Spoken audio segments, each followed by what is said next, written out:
Arizona is known for its natural beauty, Native American heritage, and outdoor activities. During our recent West road trip, we discovered all the places that make this state way more than just the Grand Canyon State. We are Hannah and Jeremy, and we are on a mission to visit all 50 states. This is our Western Road Trip, Part 2.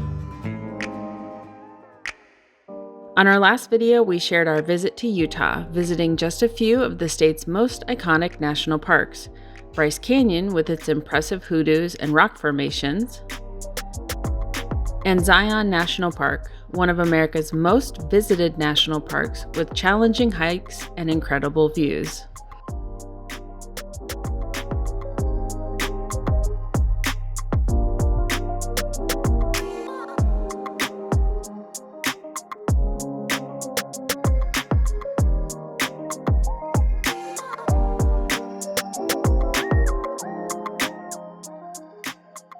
After a few days of hiking and exploration in Utah, we headed towards Arizona, crossing off our 32nd state.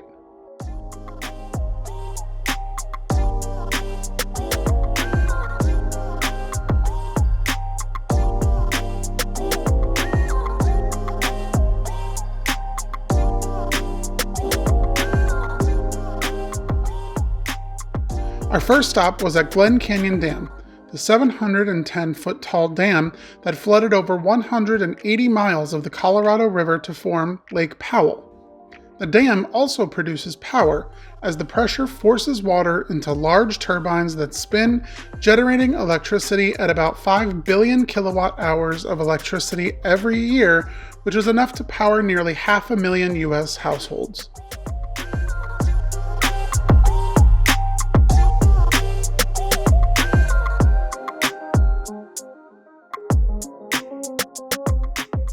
After this brief stop, we headed towards Page, which is typically where people make a stopover on their way to the Grand Canyon. We did not add the Grand Canyon to this trip because we are headed back to Arizona in a few months for a work conference, and decided to add it to that trip instead. But while we were in the area, we did stop at Horseshoe Bend. This is a 1.5-mile round-trip hike on a gravel path, but leads to an incredible overlook of, as the name suggests, a horseshoe-shaped canyon of the Colorado River, sculpted over centuries of erosion.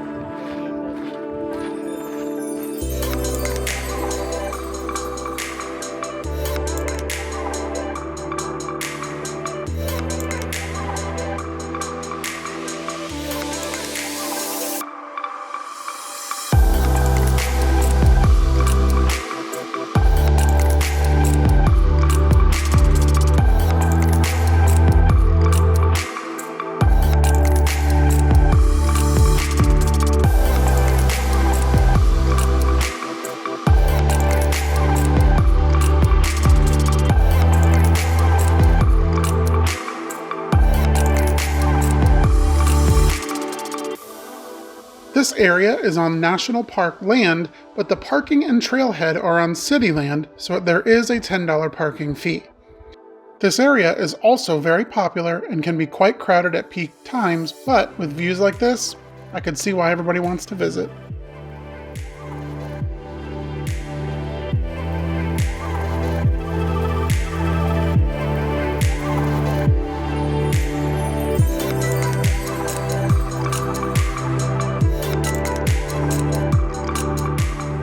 We continued our drive for another 2 hours to reach the area of Monument Valley. This area sits on the border of Arizona and Utah, but is also on a Navajo reservation.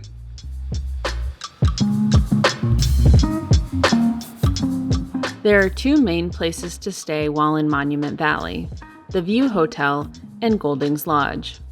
We selected Golding's due to its interesting history as well as having a better price point.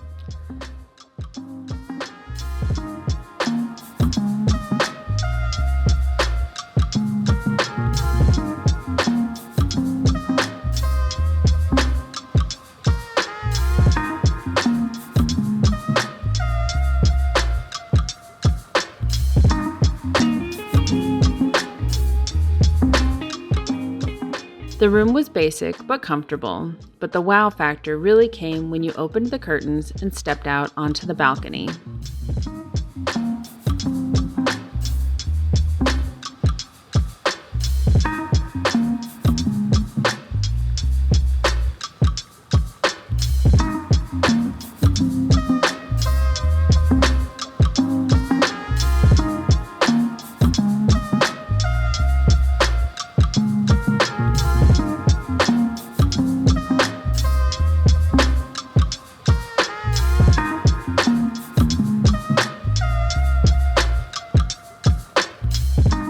Harry and Leon Golding purchased land and started the Golding's Trading Post in the 1920s. During the Great Depression, they saw an opportunity to bolster the local Navajo economy by bringing in movie production companies looking to film in the Southwest. With the growing popularity of Westerns, the owners met with director John Ford and convinced them to come to the area, and the filming of Stagecoach, starring John Wade, started production in Monument Valley very shortly thereafter.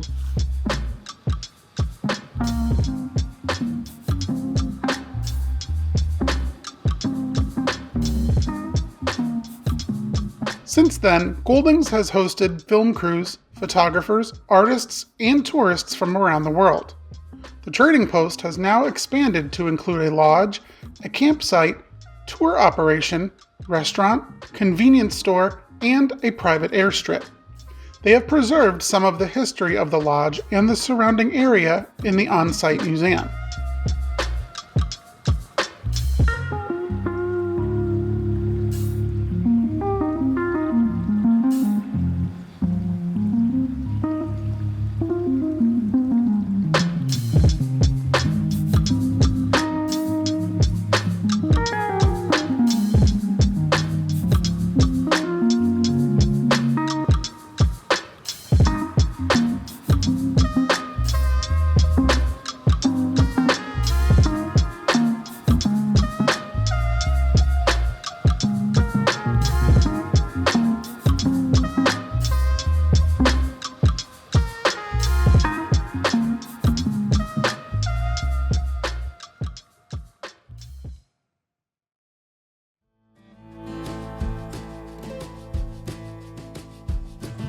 The next morning, we had breakfast at Stagecoach Restaurant. If you're staying here, plan on eating almost every meal here because there aren't a ton of other options in the area, with one exception, but more about that later.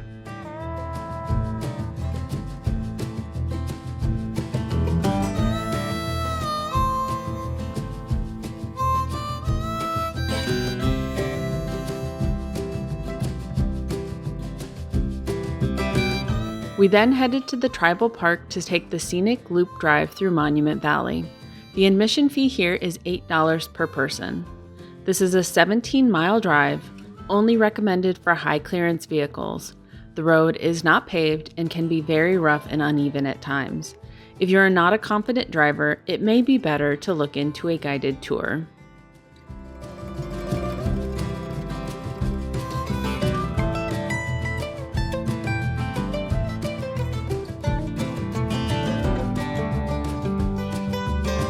The Welcome Center also has a lot of great information to read before starting the drive, as well as the popular overlook known as Photographer's Point. It's almost impossible to fathom the vast size of these buttes.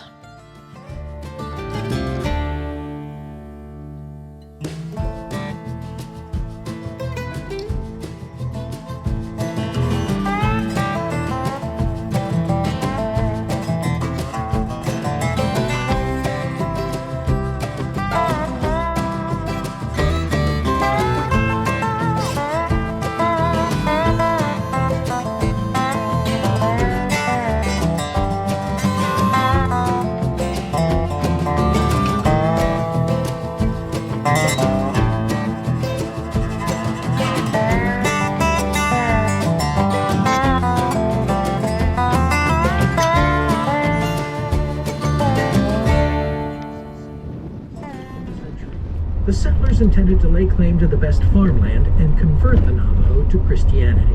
They succeeded at the first task and failed at the second. Pushed out of the available farmland, the Navajo began raiding Spanish settlements, In return, the Spanish sent raiding parties into Navajo territory. These skirmishes continued into the mid-1800s, when the United States took control of the area from the Spanish. This did not end up being a positive change for the Navajo. Soon, American settlers and the U.S. government began working in tandem to systematically force the Navajo off their land. As white settlers migrated westward and needed more and more land to farm or raise livestock, the government kept shrinking tribal borders to make room. The Navajo often fought back, of course, but they were outnumbered and outgunned. It's taught us that the rocks are alive. My great-grandpa would call them talking rocks. And in our culture, each of these mesas and these buttes, they have heartbeats. Before starting our drive, we downloaded an audio guide to learn more about the geography and the history of the area. Along the drive, there are plenty of places to pull off and stop over for photos and closer views.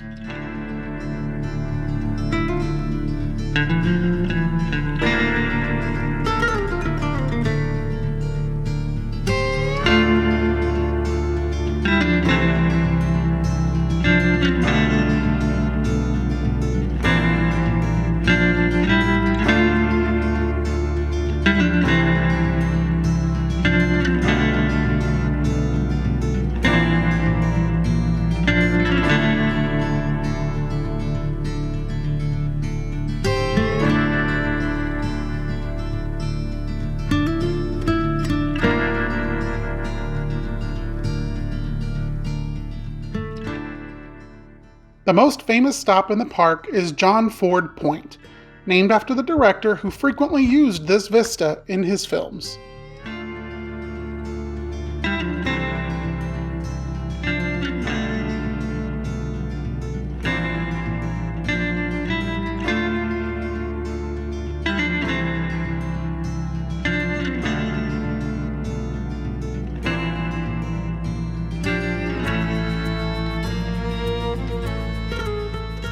We also took this opportunity to stop at one of the only other restaurants in the area, Linda's Fry Bread Cafe. Fry bread is a Native American bread that stretches back generations, particularly in the Navajo Nation, where it is thought to have originated. It is served plain or with powdered sugar, cinnamon, or salt and butter, or as a Navajo taco with meat and toppings.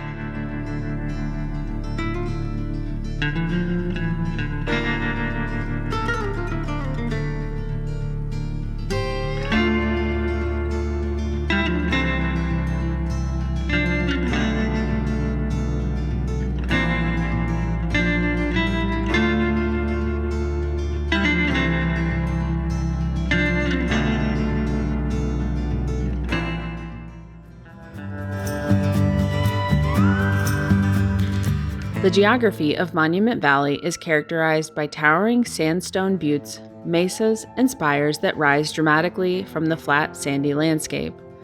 The valley's vibrant red hues comes from the iron oxide in the rock, while its unique formations are the result of millions of years of erosions. Some of the formations may seem very fragile and like they could crumble at any time, but the vast scale is actually very deceiving, and all of these formations are very sturdy and expected to last hundreds of thousands of years.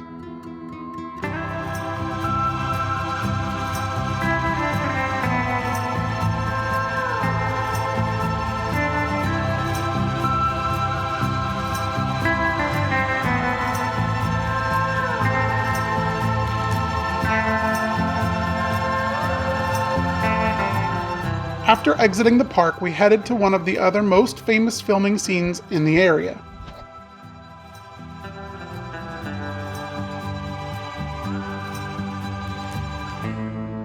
I had run for 3 years, 2 months, 14 days, and 16 hours.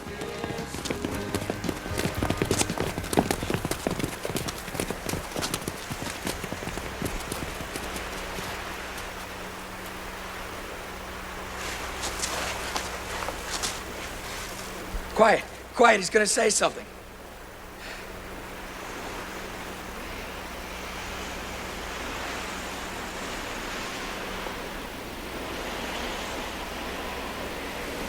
I'm pretty tired. Think I'll go home now.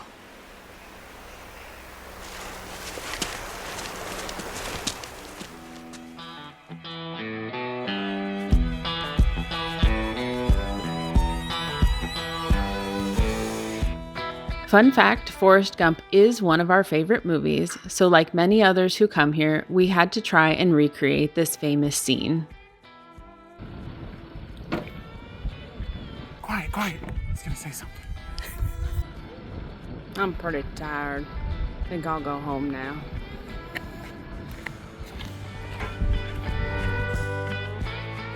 Leave us a comment and let us know how you think we did. Very close to Forrest Gump Point, you will also find Mexican Hat Rock Formation. This rock formation serves as the inspiration for the fictional Willys Butte location in Pixar's Cars.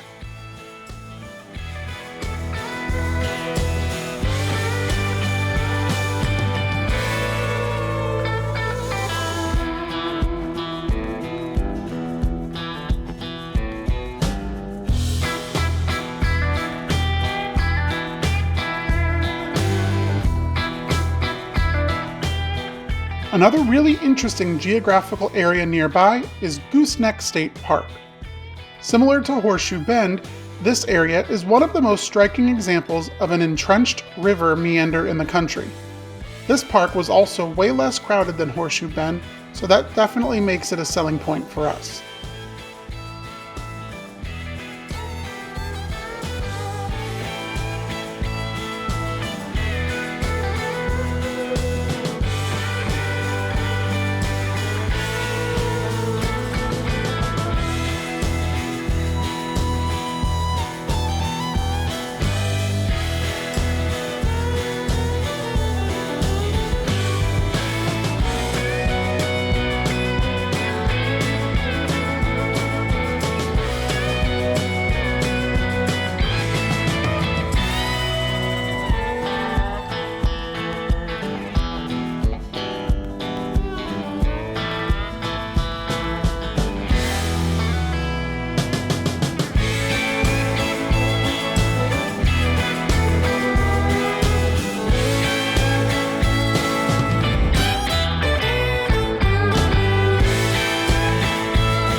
After the few days we spent in Monument Valley, it was time to head towards Colorado for the next stop on our road trip.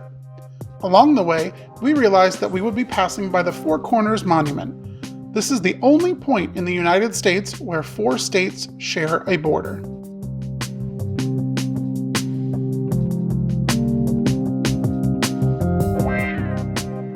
It was $8 per person to visit, and truthfully, at the same price as what you would pay to get into Monument Valley, this is pretty overpriced for just a few lines on the ground.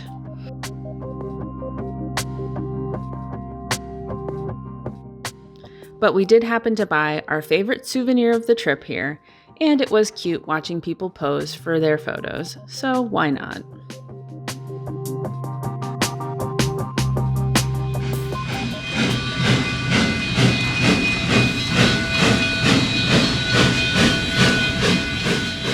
Next time, we board the Durango and Silverton Narrow Gauge Railway.